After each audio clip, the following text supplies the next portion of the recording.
इस वीडियो में बताई गई सारी जानकारी पब्लिक प्लेटफॉर्म पर उपलब्ध है। इसमें ऐसी कोई जानकारी नहीं दी गई है जिससे हमारे सुरक्षा बलों की गोपनीयता भंग होती है। डिफेंस डिटेक्टिव सेना का सम्मान करता है और उन्हीं जानकारियों के आधार पर काम करता है जो सार्वजनिक रूप से मौजूद हैं।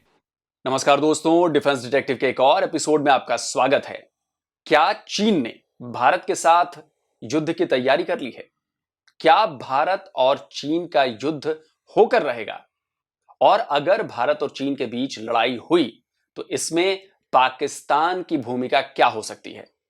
तो आज के इस वीडियो में हम इन्हीं सवालों के जवाब ढूंढने की कोशिश करेंगे और ये जवाब हमें मिल सकते हैं पिछले 1 साल में खींची गई सैटेलाइट तस्वीरों से। इन्हीं तस्वीरों से यह पता चलेगा कि चीन ने युद्ध की तैयारी कहां तक कर ली है, और साथ ही बात करेंगे भारत की तैयारी की, क्योंकि भाई अगर चीन तैयारी कर रहा है युद्ध की तो भारत फिर हाथ पर हाथ धरकर बैठा तो नहीं होगा।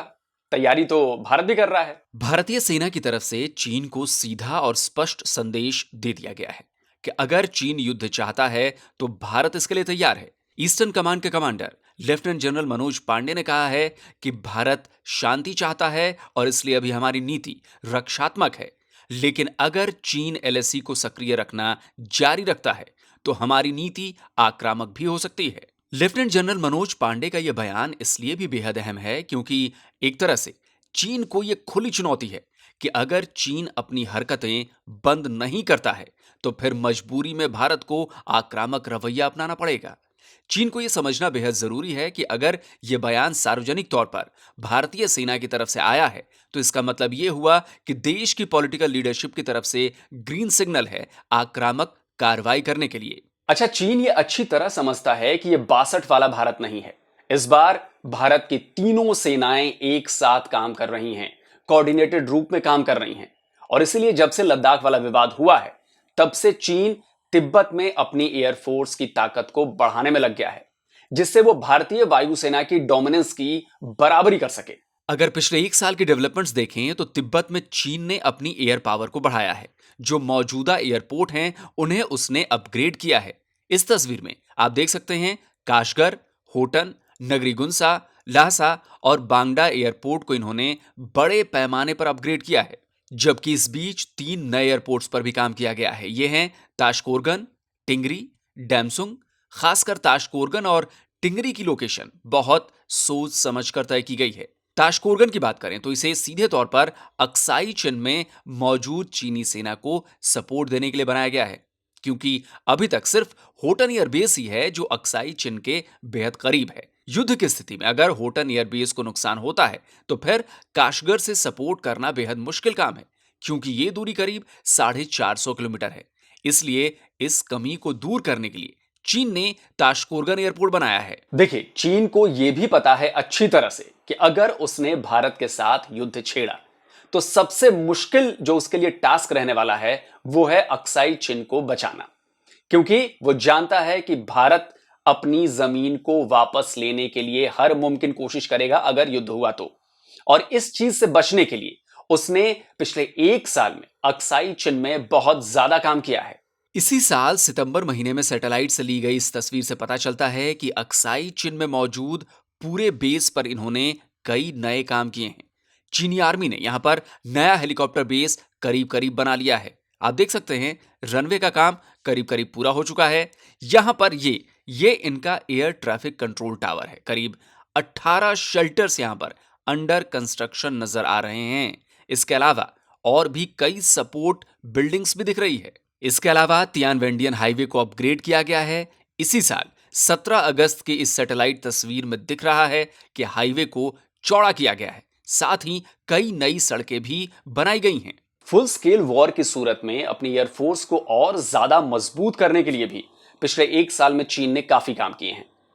तिब्बत में मौजूद उसने अपने तीनों मुख्य एयर बेसिस को ज्यादा अपग्रेड किया है, ज्यादा आधुनिक सुविधाओं से लैस किया है, और यह ऐसा इसलिए कर रहा है क्योंकि उसे पता है कि इस रीजन में भारतीय वायुसेना की बराबरी उसकी वायुसेना नहीं कर सकती है। नगरीगुंसा एयरपोर्ट की सबसे ताजा सैटेलाइट तस्वीर जो अक्टूबर की है, इसमें साफ नजर आ रहा है कि चीनी एयरफोर्स ने यहां पर फाइटर जेट्स के साथ साथ यूएवी की भी डिप्लॉयमेंट कर रखी है। इसमें 2 फ्लैंकर्स नजर आ रहे हैं। 2 मिसिंग हैं, यानी हो सकता है कि उन्हें एयर पेट्रोलिंग पर भेजा गया हो। साथ ही 2 CH-4 ड्रोन भी यहां दिख रहे हैं। इसके अलावा यहां पर हार्डन्ड शेल्टर्स का भी काम जारी है। ये शेल्टर्स हमले की सूरत में जहाजों को बचाते हैं।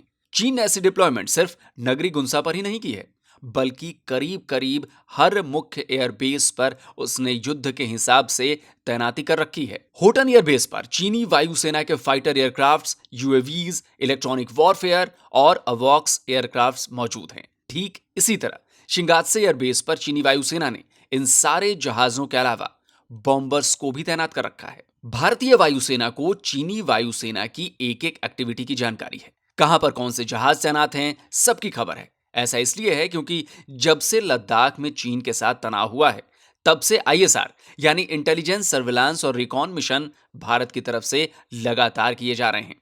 इस तस्वीर में आपको जो ये वाली पीली लाइनें नजर आ रही हैं, ये ISR एयरक्राफ्ट्स की ट्रैक लाइन्स है, यानी इन रास्तों पर ये जहाज उड़े हैं। ये 1 से 23 सितंबर के बीच के ट्रैक्स हैं।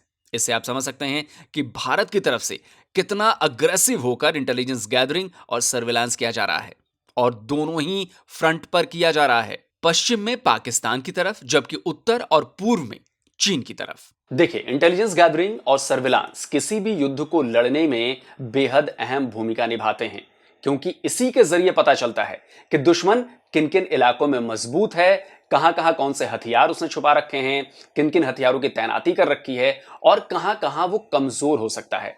और काफी सारी चीजें इन मिशन से, जो ISR मिशंस कहते हैं, इनसे पता चलती है, ताकि दुश्मन की ताकत का आकलन किया जा सके।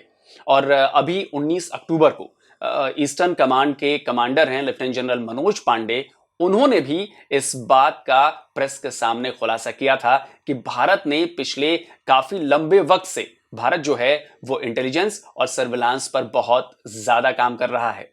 उन्होंने कहा है कि हमने अपना सर्विलांस बढ़ाया है, न सिर्फ LAC के करीब बल्कि बेहद दूर के इलाकों में भी। ये हम सभी सर्विलांस उपकरणों को तालमेल बिठाकर कर रहे हैं, रणनीतिक जैसे सैटेलाइट से लेकर टैक्टिकल लेवल तक। लेफ्टिनेंट जनरल मनोज पांडे जो कह रहे हैं वो आसमान में भी दिख रहा है, फिर वो चाहे UAV के जरिए हो रहा सर्विलांस हो या फिर ISR एयरक्राफ्ट्स के द्वारा इंटेलिजेंस गैदरिंग हो।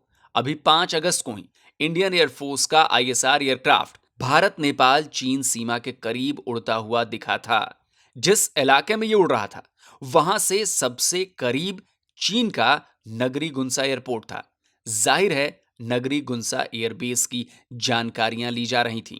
इसके बाद 27 अगस्त को भारतीय नेवी का मैरीटाइम सर्विलांस एयरक्राफ्ट PATI, जिसने हमने अमेरिका से लिया है, वो फिलीपींस के समंदर के ऊपर उड़ता हुआ नजर आया था। जाहिर है यहां से चीनी नेवी के जहाजों और सबमरीन्स की जानकारी ली जा रही थी। इससे पहले 13 अगस्त को जामनगर के पास भी PATI उड़ता हुआ दिखा था। साफ था पाकिस्तान की हलचलों पर भी साथ ही साथ नजर रखी जा रही है। जाहिर है दोनों पर नजर रखनी बेहद जरूरी है, क्योंकि भारत जानता है कि पाकिस्तान भारत के खिलाफ चीन की हर मुमकिन मदद कर रहा है, और भारत यह भी जानता है कि ये 2 फ्रंट वॉर में तब्दील हो सकता है। इसीलिए तैयारी हमारी 2 फ्रंट वॉर की है। अब सवाल यह है कि भाई, जो सैटेलाइट की तस्वीरें दिखी हैं, जो सैटेलाइट तस्वीरें नजर आ रही हैं, उनमें पाकिस्तान की तैयारियां साफ साफ झलक रही हैं, जिन्हें नजरअंदाज नहीं किया जा सकता। लद्दाख के बेहद करीब है गिलगित बाल्टिस्तान में मौजूद पाकिस्तान का स्कर्दू एयरफोर्स बेस। यहां पर भी चीनी वायुसेना के विमानों का आना जाना पिछले 2 साल में ज्यादा बढ़ा है, और पिछले 1 साल में स्कर्दू एयरबेस पर कई सारे काम होते हुए देखे गए हैं। साफ जाहिर है कि पाकिस्तान स्कर्दू एयरबेस को अपग्रेड कर रहा है। सैटेलाइट से मिली तस्वीरों में साफ देखा जा सकता है कि यहां पर एक नया रनवे बनाया गया है। सितंबर महीने की इस सैटेलाइट तस्वीर के मुताबिक नए रनवे का काम करीब करीब पूरा हो चुका है, फाइनल टच चल रहा है। नए रनवे की लंबाई पुराने जितनी ही है, लेकिन इसकी चौड़ाई ज्यादा दिख रही है। इसके अलावा इधर नए स्टोरेज बंकर्स भी बनाए गए हैं, और इससे थोड़ी ही दूर पर फ्यूल स्टोरेज को भी बढ़ाया गया है, यानी तेल ज्यादा रखने की जगह बनाई गई है। यही नहीं, दूसरे एयर बेसिस पर भी कई नई तैनाती नजर आने लगी है। यह बहावलपुर बेस की तस्वीर है इसी साल 12 जुलाई की।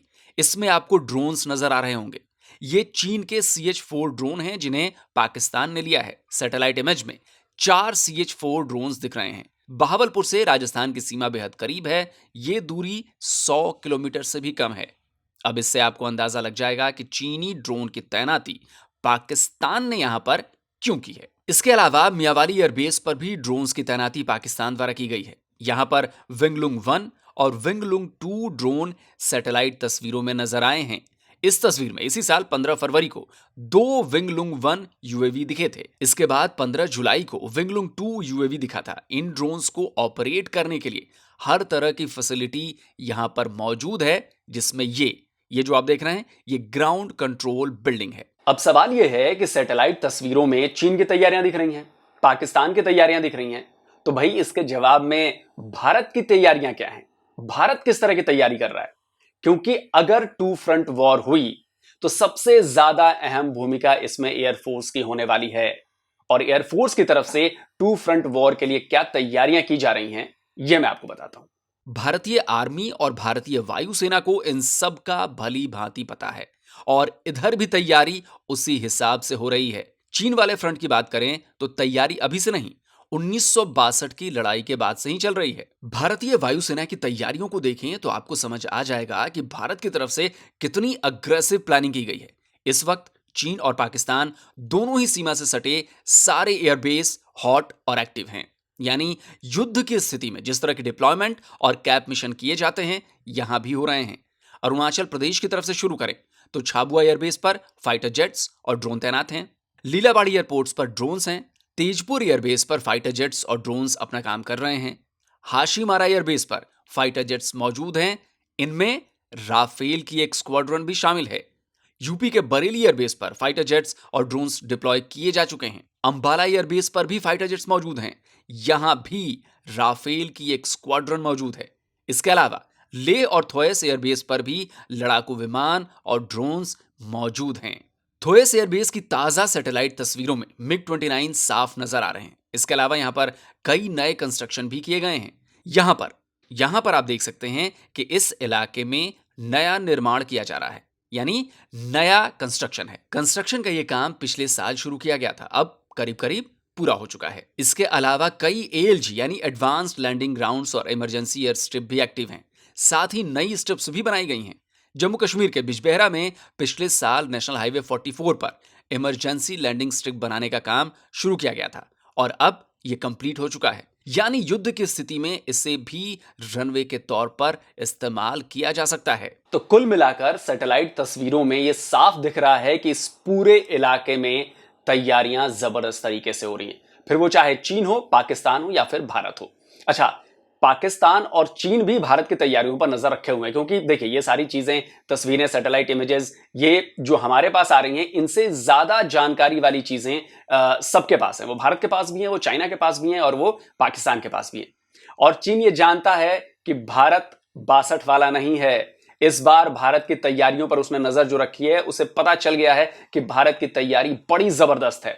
तो देखिए, युद्ध तो होना तय है, वो 6 महीने बाद हो, 6 साल बाद हो या 10 साल बाद हो, लेकिन चीन और पाकिस्तान से एक एक लड़ाई फिर से होनी है, यह मेरी भविष्यवाणी है। हालांकि मैं अभी भी कहूंगा कि भाई लड़ाई किसी भी समस्या का हल नहीं है, मिल बैठ के बात हो सकती है।